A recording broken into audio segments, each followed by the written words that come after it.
ਸਭ ਦਾ ਸਤਿਕਾਰ ਤੁਹਾਡਾ ਪਿਆਰ ਹੁਣ ਤਾਂ ਠੀਕ ਹੈ ਪ੍ਰੈਸ ਦਾ ਹੁਣ ਤਾਂ ਫਿਰ ਉਹਨਾਂ ਨੇ ਹੁਣ ਤਾਂ ਲਾਂਭਾ ਨਹੀਂ ਕੋਈ ਇੱਕ ਆਇਆ ਕਰਨਾ ਸੈੱਟ ਹੁਣ ਫੇਰ ਆ ਕਹਿੰਦਾ ਮੈਂ ਜੀ ਉਹ ਇਹਨਾਂ ਆਪਣੇ ਖੇਤਰ ਵੱਲੋਂ ਪੁਲਿਸ ਵੱਲੋਂ ਉਹ ਪੀਸ ਦੂਜਾ ਜਾ ਕੇ ਸੈੱਟ ਕਰ ਥੋੜਾ ਪਿੱਛੇ ਨੂੰ ਖੜਾ ਇੱਕ ਫੜ ਲਓ ਲਾਈਟ ਨਹੀਂ ਆ ਰਹੀ ਪ੍ਰੋਪਰ ਦੇਖੋ ਜੀ ਥੋੜਾ ਨਾਲ ਸ਼ੌ ਨਹੀਂ ਪੈ ਰਹੀ ਉਰੇ ਆਪਣੀ ਦਾ ਪ੍ਰੈਸ ਪੁਲਿਸ ਪ੍ਰੈਸ ਨੂੰ ਵੀ ਰੋਕਦੀ ਹੈ ਕੀ ਕਰਦੇ ਉਹਨਾਂ ਨੇ ਐਂਬੂਲੈਂਸ ਵਾਲੇ ਗੱਡੀਆਂ ਨਾ ਉਹ ਅੱਗੇ ਨਹੀਂ ਆਉਂਦੀਆਂ ਜਿਹੜੇ ਐਂਬੂਲੈਂਸ ਵਾਲੀ ਸਾਈਡ ਤੋਂ ਪੁਲਿਸ ਅੱਗੇ ਆਉਂਦੀ ਸੀਗੀ ਉਹਨਾਂ ਕੋਲ ਰੇਂਜ ਰੂਮ ਬਣ ਜਾਂਦੀ ਸੀਗੀ ਉਹ ਫਿਰ ਉਹ ਪੁਲਿਸ ਨੇ ਰੋਕਣਾ ਸ਼ੁਰੂ ਕਰਤਾ ਉਹਨਾਂ ਨੂੰ ਵੀ ਤੁਸੀਂ ਇਸ ਬੰਨੇ ਨਾਲ ਮੀਡੀਆ ਵਾਲਿਆਂ ਨੇ ਜਿਹੜਾ 3 ਚੱਲਣ ਵਾਲਾ ਸਪੈਸ਼ਲ ਰਸਤਾ ਰੱਖਿਆ ਉਹ ਕਹਿੰਦੇ ਅਸੀਂ ਕਹਿੰਦੇ ਅਸੀਂ ਕਦੋਂ ਐਂਬੂਲੈਂਸ ਰੋਕੀ ਹੈ ਕਿਉਂਕਿ ਇੱਥੇ ਆ ਕੇ ਨਾ ਥੋੜ੍ਹਾ ਜਿਹਾ ਪੁਲਿਸ ਦੀ ਚੌਂਕੀ ਦੇ ਨੇੜੇ ਆ ਕੇ ਨੈਟਵਰਕ ਆ ਜਾਂਦਾ ਇਹਨਾਂ ਦੀ ਠੀਕ ਠਾਕ ਰਿਕਾਰਡਿੰਗ ਹੋ ਜਾਂਦੀ ਹੈ ਵੀਰ ਬਣ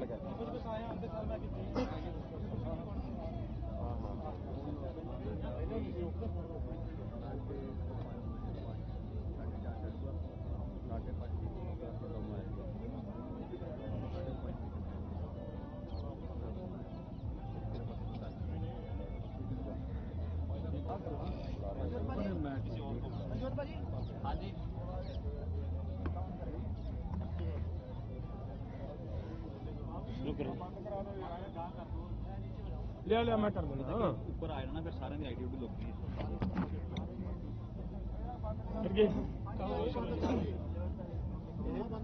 ਇਹ ਬੰਦ ਜਿਹੜਾ ਚੱਲ ਰਿਹਾ ਪਿਆ ਹੋ ਗਿਆ ਜੀ जिन्ना कहोगे उतना जोर से बोल देंगे। सभी सत्कारयोग पत्रकार भाइयों सभी को सत श्री अकाल, वाहिगुरु जी का खालसा, वाहिगुरु जी की फतेह। देखिए,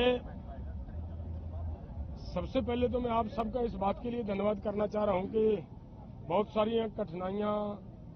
सहन करते हुए आप इस मोर्चे को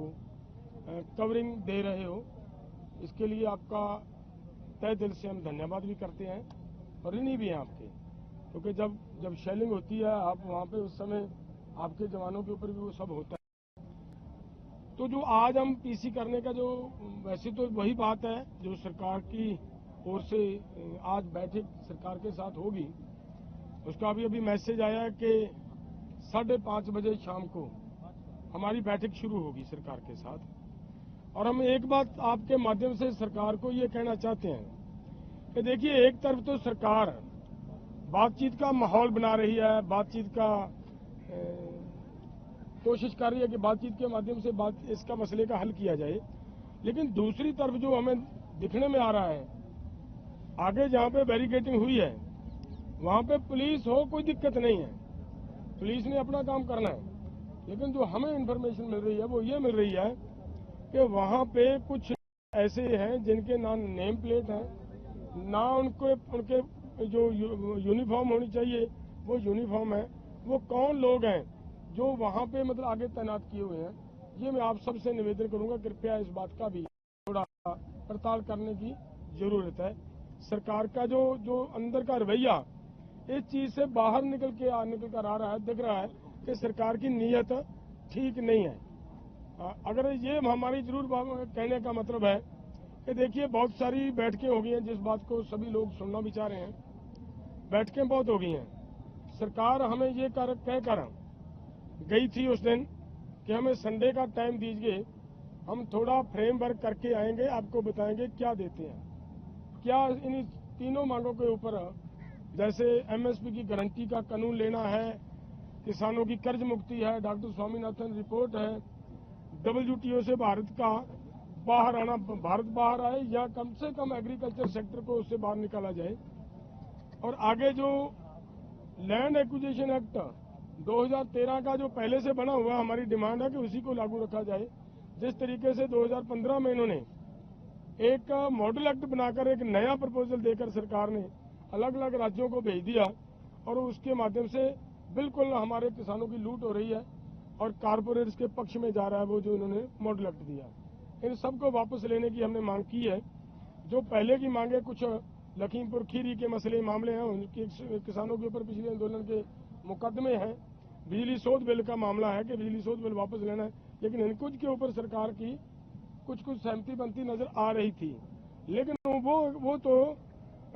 आंदोलन के दौरान पैदा हुए समस्या है, वो कोई मांगे नहीं है हमारी।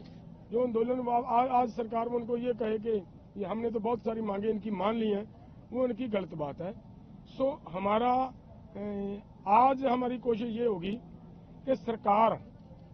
आपके माध्यम से पहले हम सरकार को ये कहना चाह रहे हैं कि टाल मटोल की नीति को छोड़े सरकार ये चाहती है कि ऐसे ही मीटिंग पर मीटिंग देते जाएंगे और कोड ऑफ कंडक्ट लग जाएगा। शायद हम ये कहकर खड़ा छुड़ा लेंगे कि भाई अब तो कोड ऑफ कंडक्ट लग गया है, अब हम कुछ नहीं कर सकते, तो ये फिर किसान जाने वाले नहीं है। बाद में ये मत कोई कहे, जैसे पहले से ये कहा जा रहा है कि ये आंदोलन तो अदर पॉलिटिकल पार्टीज की ओर से स्पॉन्सर्ड है। हमारा ऐसा कोई पर्पज नहीं है। हम पूरी तरह नॉन पॉलिटिकल चलकर अपनी बात सरकार के पास ले जाना चाह रहे हैं। उसी रास्ते पर अब भी चल रहे हैं। सरकार कोड ऑफ कंडक्ट से लगने से पहले हमारी इन मांगों का सलूशन, इन समस्याओं का सलूशन निकाले, ताकि हमें और ज्यादा किसानों को भी परेशानी का ना झेलनी पड़े। जैसे आपने देखा, हम तो 13 तारीख को आए, बैरिकेटिंग 8 तारीख से 6 तारीख से शुरू कर दी गई, और तब से लेकर लोग कितने परेशान किए जा रहे हैं। ये भी परेशानी दूर हो, सरकार लोगों की समस्या को भी समझे और किसानों के मुद्दों की भी समझते हुए मसलों का हल करे। हमारा इतना ही। आगे तेजवीर जी हरियाणा से हैं भाई साहब, ये बात कुछ रखेंगे। बहुत बहुत धन्यवाद सभी पत्रकार बंधुओं का कि 13 तारीख से आप विपरीत परिस्थितियों के अंदर हमारे साथ डटे हुए हो। कुछ बातें हैं जो प्रेस कॉन्फ्रेंस के अंदर दौरान रह जाती हैं। मैं आपको एक बात स्पष्ट कर देना चाहता हूं कि इस देश के प्रधानमंत्री जब गुजरात के मुख्यमंत्री थे तो 2012 के अंदर खुद उन्होंने देश के किसानों के लिए MSP C2+50 की बात की डिमांड की थी, और उसी बात को लेकर हम आगे बढ़ते रहे। हमें भी उम्मीद थी कि 10 साल में वो फिर से MSP C2+50 की बात करेंगे और किसानों को उनका हक दिलवाएंगे। ये बात कहीं ना कहीं छूट रही है, तो मैं पत्रकार बंधुओं से ये बात स्पष्ट कर देना चाहता हूं कि हमने मीटिंगों के अंदर भी ये बात पूरी तरह से बोली है। अब मैं आपको हरियाणा की परिस्थितियों से अवगत कराना चाहता हूं कि आपने देखा है कि हरियाणा के अंदर पूरे BSF CRPF लगाने के बाद, नोटिस निकालने के बाद और घरों पर छापी मारने के बाद पूरा हरियाणा के अंदर अब लहर उठ चुकी है। टटोली के अंदर एक बड़ा धरना प्रदर्शन शुरू हो चुका है, बांस टोल पर हो चुका है, ट्रैक्टर मार्च चल रहे हैं, और बड़ी खाप पंचायतों के साथ साथ गांव में पंचायतें शुरू हो चुकी हैं, गांव में धरने प्रदर्शन हो चुके हैं। इतनी दमनकारी नीति और तानाशाह रवैये के बाद हरियाणा का किसान साथ खड़ा है। मगर सरकार ने, आपकी जानकारी के लिए मैं एक बता देता हूं कि जैसे हमें CRAD के बाद जो उन्होंने वो डिवाइस लगाया था, उसके बाद हमें पता चला है कि दूसरी तरफ उन्होंने पुराने जले हुए ट्रक, गाड़ियां भी खड़ी की हुई हैं, और वहां से मीडिया की कहीं आवाज नहीं पहुंच रही है। तो सरकार को हम अवगत करा देना चाहते हैं और देश के किसानों को अवगत करा देना चाहते हैं कि आपके हकों की लड़ाई है, और इसके लिए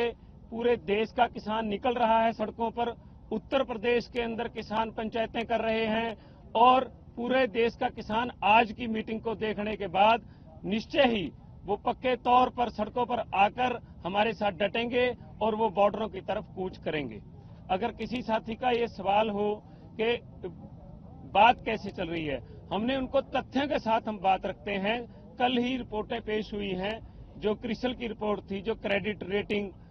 इंफॉर्मेशन सर्विसेज ऑफ लिमिटेड की रिपोर्ट थी, जिसने बिल्कुल पर्दाफाश कर दिया कि जो लाखों करोड़ों की बात होती है MSP के लिए, उसके लिए सिर्फ 21,000 करोड़ रुपए ही चाहिए, और वो भी एक समय के लिए। वो उन्होंने बिल्कुल स्पष्ट कर दिया है। और रही कर्ज मुक्ति की बात, तो आप जितने भी चुनावी मैनिफेस्टो हैं 2000 से लेकर, चाहे वो किसी 4 से लेकर अब तक के, सब में क्लियर लिखा हुआ था कि हम किसानों को, मजदूरों को कर्जा मुक्त करेंगे। और ये मजदूरों का भी उतना ही मोर्चा है, किसानों का भी उतना ही मोर्चा है, और उतना ही मोर्चा है जो देश के आदिवासी जल जंगल जमीन की लड़ाई लड़ रहे हैं, ये उनका भी बराबर का मोर्चा है, अकेला सिर्फ किसानों का मोर्चा नहीं। धन्यवाद। ਡੱਲੇਵਾਲ ਜੀ, ਬਾਕੀ ਕਿਸਾਨ ਜਥੇਬੰਦੀਆਂ ਦੇ ਤੁਸੀਂ ਸੰਪਰਕ ਦੇ ਵਿੱਚ ਹੈਗੇ ਹੋ, ਕਿਉਂਕਿ ਭਰਾ ਹੁਣੀ ਵੀ ਲਗਾਤਾਰ ਕਹਿੰਦੇ ਕਿ ਅਸੀਂ ਇਹਨਾਂ ਦੇ ਨਾਲ ਤਾਂ ਨਹੀਂ ਆ ਰਹੇ, ਪਰ ਵੈਸੇ ਸਪੋਰਟ ਕਰ ਰਹੇ ਹਾਂ। ਔਰ ਉੱਥੇ ਇਹ ਵੀ ਇੱਕ ਕਿਹਾ ਜਾ ਰਿਹਾ ਕਿ ਕਾਲ ਇਸ ਕਰਕੇ सवाल पूरा पक्ष